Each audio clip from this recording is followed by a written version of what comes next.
সেভাবে দেখা গেল না, বা যারা আহত হয়েছে তাদের পাশে আসতে তাকে দেখা গেল না, এটা নিয়ে কি বলবেন? নওশাদ সিদ্দিকীর ভূমিকা নিয়ে কি বলবেন? দেখুন, আমি একটা কথাই বলবো, যারা ওনার জন্য জান দিয়ে লড়াই করছে সবার ক্ষেত্রেই প্রিয় মানুষগুলোর পাশে সদা সর্বদা থাকা উচিত। তাদের পাশে দাঁড়ানো, বিপদে তাদের পাশে দাঁড়ানো, তাদের পরিবারের পাশে দাঁড়ানো, এটা মানুষের নৈতিক কর্তব্য। 2 বছর ধরে আপনারা অনেক স্বপ্ন দেখালেন ভাঙড়ের মানুষকে, নওশাদ সিদ্দিকী সাহেব স্বপ্ন দেখালেন, সেগুলোর তাহলে ভবিষ্যৎ কি? দেখুন, স্বপ্ন এটা মানুষকে স্বচ্ছতার জন্য, স্বচ্ছতা দেখানো, দুর্নীতিকে হটানো, দুর্নীতিমুক্ত ভাঙড় বা দুর্নীতিমুক্ত বাংলা গড়ার জন্য। সেটা যেমন ছিল তেমন আগামীতেও থাকবে। আমরা তো মানুষের জন্য সবসময় এটা বলি, মানুষের অধিকারের জন্য লড়াই করছি।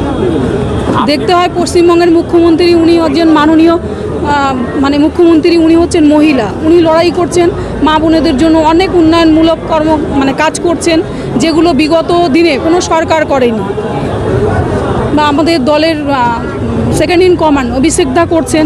এখানে আপনি দেখুন একটা জিনিস, ভাঙড়ের এমএলএ, ভাঙড়ের মানুষ জানে কতটুকু সময় দেয় না দেয়। আমি ওনার বিষয়ে বেশি কিছু বলবো না, সম্মান করি, শ্রদ্ধা করি। যেহেতু আমরা ফুরফুরা শরীফকে মান্যতা দিই, আমাদের হৃদয়ে স্থান আছে, সদা সর্বদা আমাদের মাথায় থাকবে। সেই সঙ্গে বলবো, আমাদের ক্যানিংপুর পাশের বিধায়ক তো শওকতদা, উনি কিন্তু ভাঙড়ে মাটি কামড়ে পড়ে আছেন। এটা আমরা দেখছি, যেটা বাস্তব কথা বলতে তো অসুবিধা নেই। মাটি কামড়ে পড়ে থেকে লড়াই করেছে। যে লড়াইটা আমাদের দেওয়া উচিত ছিল, সেটা আমরা মনে করি যে আমরা সেইভাবে দিতে পারিনি, কিন্তু উনি দিয়েছেন। ভাঙড়ের মানুষের পাশে কিন্তু সদা সর্বদা থেকেছেন। আইএসএফ থেকে পঞ্চায়েত সমিতির মেম্বার হিসেবে পরিষেবা দিতে পারেননি, তৃণমূলে কি পারবেন সেই পরিষেবাটা মানুষকে দিতে? অবশ্যই আশা করছি পারবো। আমাদের দাদা আছেন, বা আমাদের বোর্ড তো গঠন হচ্ছে, নতুন করে আবার অনেক সংযোজন হবে।